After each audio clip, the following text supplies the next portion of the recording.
Hello, यह video non verbal communication पर है और ये जो हमने है ये पहले वाले वीडियो में डिस्कस कर चुके थे कि क्या क्या इसका कंपोनेंट है, ये टाइप्स हैं। तो उसी क्रम में जो है हमने कहा कि नेक्स्ट वीडियो में हम पैरा लैंग्वेज को डिस्कस करेंगे इसी प्रकार से। तो आज के वीडियो में जो है ये हालांकि इस पेज को तो हम पहले ही डिस्कस कर चुके हैं, लेकिन इसको थोड़ा सा डिटेल में अध्ययन करेंगे, बाकी सब बाद में टॉपिक आएंगे।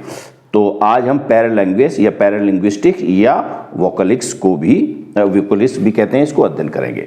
अच्छा, ये है पैरा लैंग्वेज, ये नॉन वर्बल कम्युनिकेशन में आता है, इसको पैरालिंग्विस्टिक या वोकलिक्स भी कहते हैं। पैरा लैंग्वेज की डेफिनेशन क्या है, इसका meaning the way how things are said, कैसे जो चीज़ किस ढंग से कही जाए, कहने के ढंग से जो है उस चीज़ का मीनिंग बदलता है। तो पैरा लैंग्वेज बेसिक देखिए, जब हम कोई चीज़ सब कहेंगे तो वो तो वर्बल कम्युनिकेशन में आएगा, वाचिक, लेकिन कहने के ढंग जो है वो पैरा लैंग्वेज कहलाता है और ये अवाचिक होता है, ये ध्यान रखना है।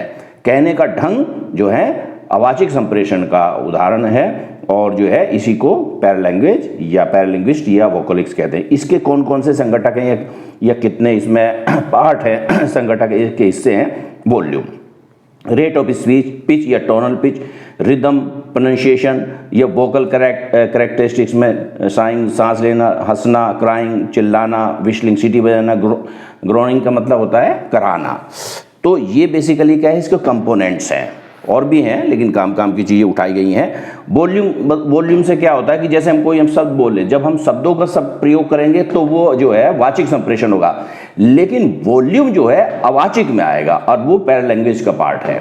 जैसे अगर हम बहुत ज़्यादा ऊंची आवाज़ में बात करेंगे तो वो बड़ा चिड़चिड़ा होगा, डिस्टर्बिंग होती हैं वो चीज़ें, और यदि हम बहुत ही सॉफ्ट वर्ड में बहुत ही धीमी आवाज़ में बोलेंगे तो उसे कमजोरी या अनिर्णय की स्थिति पता चलती है। यानी कि शब्दों के प्रयोग के समय जो वॉल्यूम है उससे जो है मीनिंग चेंज होते हैं और जो श्रोतागण है उस पर इसका क्या प्रभाव पड़ता है। तो ये चीज़ हम पैरा लैंग्वेज में का पार्ट है, उसमें अध्ययन करते हैं और ये अवाचिक संप्रेषण होता है, वॉल्यूम।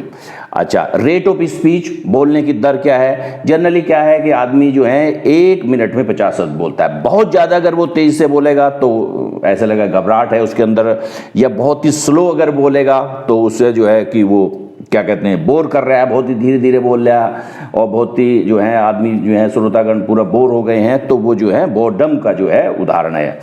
पिच, जैसे ये टोनल पिच, ये पिच कैसे होती है, पिच क्या होती है, कोई भी ध्वनि होगी वो कितनी हाई या लो है उसके गुण को पिच कहते हैं। द क्वालिटी ऑफ हाईनेस और lowness of a sound is called pitch.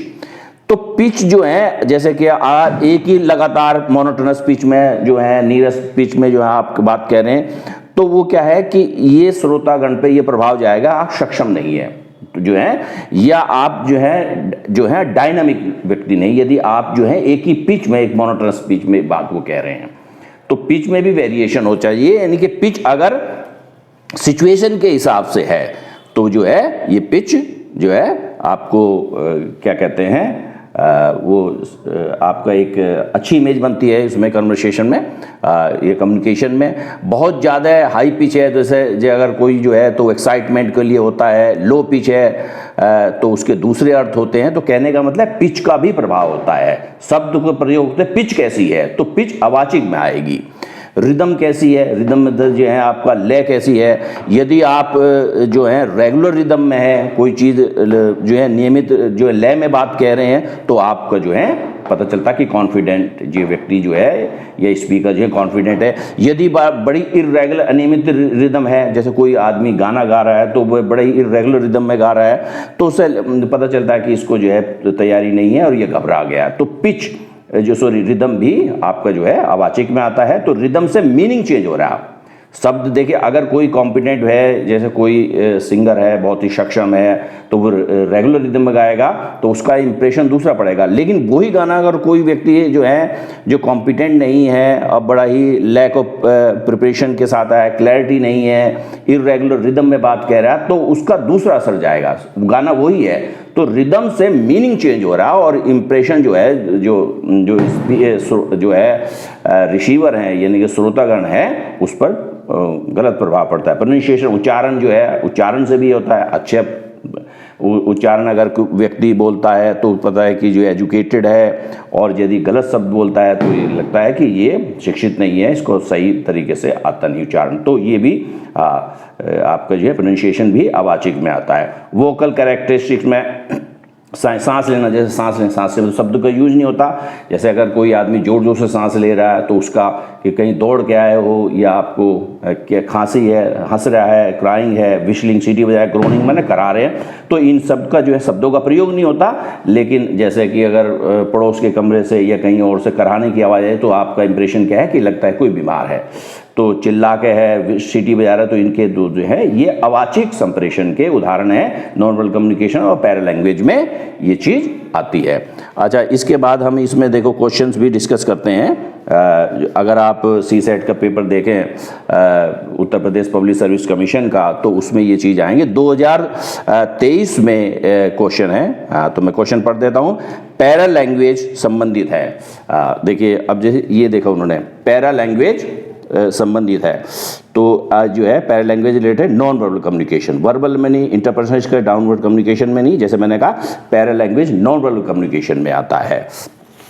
अच्छा, इसके अलावा जो है ये आप देखिए, इसमें आपके 2021 में भी ये क्वेश्चन आया है, निम्नलिखित में से कौन सा, निम्नलिखित में से कौन एक पैरा लैंग्वेज में सम्मिलित नहीं है। देखिए, वॉइस क्वालिटी, ये बेसिकली वॉइस क्वालिटीज है, बोलने के, ये बोलने का वॉल्यूम है, ये वॉइस की क्वालिटी है, आवाज़ की गुण है ये। तो वॉइस क्वालिटी जो है, वर्बल इंटरेक्शन, वर्बल इंटरेक्शन शब्दों का प्रयोग होता नहीं है। स्पीच रेट क्या है, जैसे मैंने कहा रेट ऑफ स्पीच जो है, आपकी पिच क्या है, तो जो है ये पिच आ गई, तो ये जो है ये आपका इसमें टिक लगेगा। मौखिक अंतर वर्बल इंटरेक्शन में है। वॉइस क्वालिटी जो है, स्पीच रेट और पिच, ये अवाचिक संप्रेषण के हैं और पैरा लैंग्वेज के पार्ट है। पैरा लैंग्वेज का ही पूछा है, कौन सा एक पैरा लैंग्वेज सम्मिलित नहीं है, वर्बल इंटरेक्शन नहीं है, अगर आप इसकी लिस्ट देखें। अच्छा, ये 2021 का था। 2020 में भी क्वेश्चन जो है आया है इससे। ये देखिए आप, निम्नलिखित में से कौन सा संप्रेषण में पराभाषीय संकेत है। Which one of the following is a paralinguistic Q, Q माने संकेत in communication. Facial expression, gesture और पोस्चर, ये जो है बॉडी लैंग्वेज के पार्ट हैं ये जो है। और जो है टोनल पिच, देखा टोनल पिच बेसिकली क्या है, पैरा लैंग्वेज का। तो पैरा लैंग्वेज का पूछ रहा है, पैरा लैंग्वेज का कौन सा जो है, तो इसी पे टिक लगेगा। ओके।